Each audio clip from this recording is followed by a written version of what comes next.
Hello guys, तो आपका स्वागत है हमारे न्यू ब्लॉग पे। आज हम बहुत टाइम बाद ब्लॉग आए क्योंकि मैंने करा है अभी रूम शिफ्ट। और आप सब कैसे हैं? बिल्कुल ठीक है। आप बताइए, आप लोग कैसे हैं? आईडी के सेकेंड रूम हमारा, ये देखिए मंदिर है यहाँ पर। ये देखिएगा, अच्छा कैसा है बताना गाइस आप ये घर।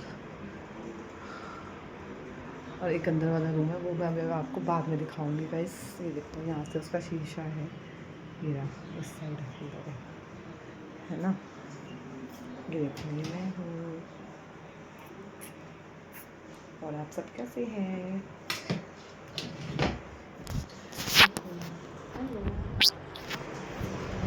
ये फ्रिज रखा है। ये गाइस वॉशरूम है हमारा, ये किचन है। ये देखिए कैसा लगा आप लोगों को बताइएगा कमेंट में। एंड ये देखिए किचन